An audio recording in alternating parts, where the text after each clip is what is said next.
नमस्कार। Sports scan के आज के संस्करण में आप सबका बहुत बहुत स्वागत। खेल जगत की तमाम खबरों का लेखा जोखा लेकर मैं हूं नवीन सक्सेना आज के इस अंक में, और इन खबरों पर आज चर्चा करने के लिए मेरे साथ मौजूद हैं खेल जगत की जानी मानी पत्रकार मोना पार्थसारथी। मोना, स्वागत है आपका। धन्यवाद। सभी श्रोताओं को नमस्कार। नजर अब तक की खास खबरों पर। भारत और बांग्लादेश के बीच दूसरा क्रिकेट टेस्ट मैच कल से शेरे बांग्ला नेशनल स्टेडियम में सीनियर कुश्ती एशियाई चैंपियनशिप 2023 अगले साल नई दिल्ली में आयोजित की जाएगी। विश्व हॉकी रैंकिंग में पुरुषों में भारत 5वें स्थान पर बरकरार, महिला की टीम 8वें स्थान पर, और बैडमिंटन में सात्विक साईराज और चिराग शेट्टी की भारतीय जोड़ी 2 स्थान की छलांग लगाकर अपने करियर के सर्वश्रेष्ठ 5वें स्थान पर पहुंची।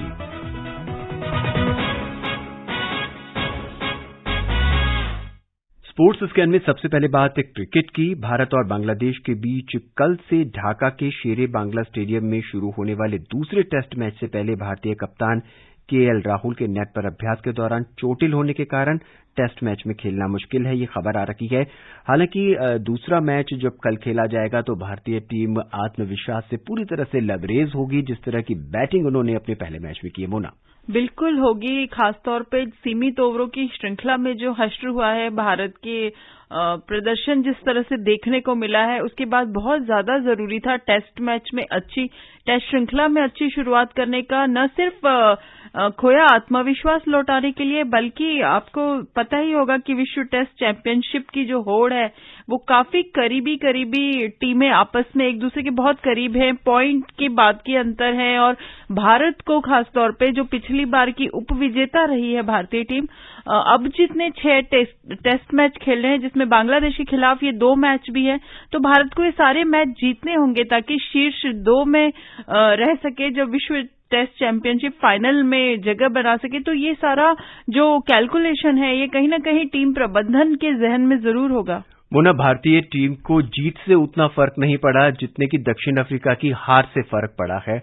ऑस्ट्रेलिया और दक्षिण अफ्रीका का जो मैच, बिल्कुल, दक्षिण अफ्रीका और ऑस्ट्रेलिया का जो मैच गाबा पर हुआ था, जिस पिच को आईसीसी ने 72 से भी खराब पिच आंका है, और ये हमारा अनुभव तो रहा ही है गाबा पे, जिस तरह से पिच का जो प्रदर्शन था उस मैच में, एक्स्ट्रा फैक्टर जो था, तो वाकई दक्षिण अफ्रीका 2 दिन के अंदर टेस्ट मैच, एक तरफ हम बात करते हैं टेस्ट में मैदान में दर्शकों को खींचने की और 5 दिन तक का रोमांच बरकरार रखने की, टेस्ट मैच की क्वालिटी बढ़ाने की, उसको लोक लुभावन बनाने की, और दूसरी तरफ अगर 2-2 दिन में टेस्ट मैच खत्म हो जाएंगे तो ये तो पारंपरिक जो प्रारूप है उसके लिए बहुत खराब है ये। पर मोना, कल जब मैच शुरू होगा तो ढाका की जो पिच है उसको भी स्पिनरों के माफिक माना जा रहा है, और भारतीय स्पिन की जो तिकड़ी है जी, और उसमें भी अगर हम चाइनामैन कुलदीप यादव की बात करें जो बेहतरीन गेंदबाजी करी है, कल टॉस कितना महत्वपूर्ण है। ये फरवरी के बाद, लगभग साल भर के बाद वो मैच खेल रहे थे,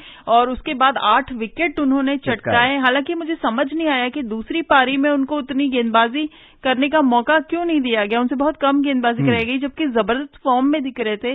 अश्विन और अक्षर पटेल ने उनसे ज्यादा गेंदबाजी की, तो कल उन पर एक बार फिर नजरें होंगे। कुलदीप काफी यूटिलिटी बॉलर हैं, काफी एक समय में कुलदीप और युजवेंद्र चहल जो दोनों एक साथ एक छोर संभालकर गेंदबाजी करते थे, भारतीय टीम की ताकत हुआ करते थे, कल उन पर काफी दारोमदार होगा। और पिच तो जैसे कि आपने कहा, एक पहले दिन के बाद से ही शायद स्पिन गेंदबाजों की मदद करना शुरू कर देगी, तो काफी दारोमदार इन दोनों पर होगा।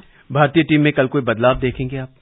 जैसे केएल राहुल चोटिल हो गए हैं, तो अब ये देखना होगा कि बल्लेबाजी क्रम में क्या बदलाव होता है, कौन ओपन करने आता है शुभमन गिल के साथ, वो देखना एक जरूरी होगा। और दूसरा, गेंदबाजी में मुझे लगता है कि जयदेव उनादकट को मौका दिया जा सकता है। अभिमन्यु ईश्वरन का नाम आ रहा है मोना, कि अगर केएल राहुल नहीं खेलते हैं तो शायद उन्हें सलामी बल्लेबाज के तौर पर उतारा जाए। बिल्कुल उतारा जा सकता है। घरेलू क्रिकेट में उन्होंने बहुत ही शानदार प्रदर्शन किया है, जिसके दम पर उन्होंने टीम में जगह बनाई है, और जब वो टीम में है, और ये ऐसा मौका है कि रोहित शर्मा ऑलरेडी टीम से बाहर है चोट की वजह से, तो यहाँ पर एक ऐसे बल्लेबाज की जरूरत है जो पारी को एंकर कर सके। ऐसे में अगर राहुल नहीं खेल पाते हैं तो फिर उन्हें जरूर मौका दिया जा सकता है। अब जब हमारे पास 2 तेज गेंदबाज हैं, उमेश यादव हैं, सिराज हैं, तो ऐसे में आप जैसे कह रही हैं, क्या उस गेंदबाज को मौका मिल सकता है क्या? मुझे लगता है कि जयदेव उनादकट को यहाँ आजमाया जा सकता है, क्योंकि सौराष्ट्र के लिए काफी अच्छी उन्होंने घरेलू सत्र में गेंदबाजी की थी और यहाँ पर उमेश यादव काफी प्रभावित नहीं कर पाए हैं। तो ये अगर टीम प्रबंधन आउट ऑफ द बॉक्स सोचता है कुछ जैसे, लेकिन जो राहुल द्रविड़ बहुत ज्यादा बदलाव करते नहीं है टीम में जब तक बहुत जरूरी ना हो जाए। तो अब ये कल टॉस के समय पता चलेगा कि उनादकट की किस्मत खुलती है या नहीं। हालांकि भारत ने 188 रन से मैच जीता, लेकिन भारतीय बल्लेबाजी की अगर बात की जाए तो चेतेश्वर पुजारा ने बेहतरीन बल्लेबाजी की है। उसके अलावा श्रेयस अय्यर की हम बात कर लेते हैं। कोई भी खिलाड़ी उतना नहीं टिका जितनी की हम उम्मीद कर रहे थे, खासकर अगर हम सलामी बल्लेबाजों की बात करें। बिल्कुल, एक तरह से देखा जाए तो चेतेश्वर पुजारा ने ही संकट मोचन की जो भूमिका हमेशा निभाते आए हैं वो निभाई है। पहली पारी में चूक गए थे, दूसरी पारी में शतक लगाया। श्रेयस अय्यर का भी आत्मविश्वास लौटा, लेकिन बाकी बल्लेबाजों खासतौर पे विराट कोहली पे जरूर नजरें होंगी। सीमित ओवरों में वो शतक बना चुके हैं, अब टेस्ट शतक की उनके बल्ले से इंतजार है कि वो एक टेस्ट शतक लगाएं। दूसरी ओर अगर हम बांग्लादेश की बात करें तो जाकिर हसन को उन्हें हमें काबू में करना होगा, क्योंकि दूसरी पारी में उन्होंने शतक जड़ दिया था और भारत के लिए ये थोड़ा परेशान करने वाले बल्लेबाज हो सकते हैं। बिल्कुल, और बांग्लादेश हमेशा से मैं कहती आई हूं कि बहुत ही अनप्रिडिक्टेबल टीम है। वो अपना दिन होने पर अपने फॉर्म में होने पर किसी भी टीम के लिए खतरनाक साबित हो सकती है। तो निश्चित तौर पर भारतीय टीम प्रबंधन उसे हल्के में लेने की गलती नहीं करेगा और कुछ युवा एक्साइटिंग प्लेयर्स हैं उसके पास जिन पर जरूर अंकुश लगाना होगा। और अब बात महिला क्रिकेट की कर लेते हैं। मुंबई में 5वें और अंतिम महिला T20 क्रिकेट मैच में कल ऑस्ट्रेलिया ने भारत को 54 रन से हरा दिया। हालांकि भारत ने जब लड़ना शुरू किया तब विकेट बिल्कुल नहीं बचे थे। बेहतरीन बल्लेबाजी की थी दीप्ति शर्मा ने, 53 रन भी उन्होंने बनाए थे, लेकिन नाकाफी रहे। वो एक अकेले किला लड़ाने वाली बात थी और यहाँ पर गेंदबाजों ने काफी निराश किया। एक समय पे ऑस्ट्रेलिया के 67 रन पे 4 विकेट गिर चुके थे, लेकिन उसके बाद उन्हें मौका देना और इस सीरीज का सबसे बड़ा स्कोर 196 रन उन्होंने बना डाले। खासतौर पे एशले गार्डनर जिस तरह से खुलकर खेल रही थी, लग रहा था कि कोई भी गेंदबाज उनके लिए नाकाफी है, कोई भी प्रभावित नहीं कर पा रहा। और बाद में गेंदबाजी में भी उनके एक बॉलर ने हैट्रिक बनाया और गार्डनर ने खुद 2 विकेट लिए। तो न तो बल्लेबाज चल पाए और न गेंदबाज, और अकेले दीप्ति, न तो स्मृति मंधाना का बल्ला चला, न हरमनप्रीत का बल्ला चला, न टीम के अनुभवी खिलाड़ी कुछ काम कर पाए, न जो पिंच हिटर्स हैं वो चल पाए। तो अब 1 महीने के बाद विश्व कप होने जा रहा है और निश्चित तौर पर भारतीय टीम प्रबंधन के लिए इस तरह का प्रदर्शन 4-1 से आप घरेलू श्रृंखला हार गए हैं। आपकी हौसला अफजाई करने के लिए पहले मैच में करीब 50,000 दर्शक मैदान पर मौजूद थे।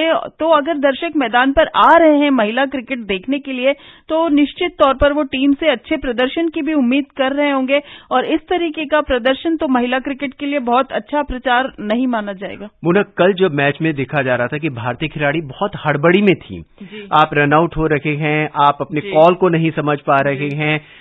हालांकि पिच उतना साथ नहीं दिया, पिच ठीक है, पिच बहुत अच्छी भी नहीं थी, बैटिंग दोनों तरफ से अच्छी हुई है, दीप्ति शर्मा ने बैटिंग की, लेकिन भारतीय खिलाड़ियों को इस हड़बड़ी में थोड़ा सा कुछ कॉल को अपने समेटना होगा। बिल्कुल, एक तो तालमेल का अभाव बिल्कुल नजर आया। विकेटों के बीच दौड़ में बहुत सुस्ती देखी गई, गेंदबाजों की लय नहीं थी और फील्डिंग सबसे खराब। मतलब आधुनिक क्रिकेट का इतना महत्वपूर्ण पहलू है कि फील्डिंग के दम पर मैच जीते जा सकते हैं, इतनी खराब फील्डिंग बहुत भारतीय टीम को विश्व कप में जाने के लिए बहुत ज्यादा मेहनत करनी पड़ेगी इस पहलू पर। और अब चलते हैं सीधा ऑस्ट्रेलिया की ओर। ऑस्ट्रेलिया और दक्षिण अफ्रीका के बीच तीसरा क्रिकेट टेस्ट मैच सोमवार से मेलबर्न क्रिकेट ग्राउंड में खेला जाएगा। बॉक्सिंग डे टेस्ट मैच होगा। तैयारियां पूरी हो चुकी हैं। हालांकि ब्रिस्बेन के गाबा में ऑस्ट्रेलिया और दक्षिण अफ्रीका के बीच जो मैच हुआ था वो 2 ही दिन में समाप्त हो गया था। अब क्या मेलबर्न में भी हमें ऐसा ही देखने को मिलेगा? देखिए, मेलबर्न की पिच जो है वो पारंपरिक रूप से तो तेज गेंदबाजों की मददगार पिच होती है और ऑस्ट्रेलिया को बहुत सूट करती है एमसीजी की पिच। तो मुझे लगता नहीं कि जो ब्रिस्बेन में हुआ उस तरीके से 2 दिन में टेस्ट मैच यहाँ खत्म होगा, क्योंकि क्रिसमस मनाकर लोग, दर्शक जो है वो छुट्टी का टाइम है, जरूर उम्मीद कर रहे होंगे कि 5 दिन अच्छे खेल का नजारा उनको देखने को मिले और दोनों टीमों को भी यही उम्मीद होगी। तो उम्मीद करते हैं कि उस तरीके का मैच यहाँ ना देखने को मिले। और अब चलते हैं अपने ईयर एंडर की ओर। आज हम हॉकी की बात करेंगे। नवंबर और दिसंबर में 2 महीने के एक्शन से भरपूर हॉकी ने पुरुषों और महिलाओं की विश्व रैंकिंग को हिलाकर रख दिया है, क्योंकि हम वर्ष 2022 से अब पर्दा उठा रखे हैं भारतीय हॉकी टीम के साल 2022 के मिले जुले प्रदर्शन पर यह रिपोर्ट।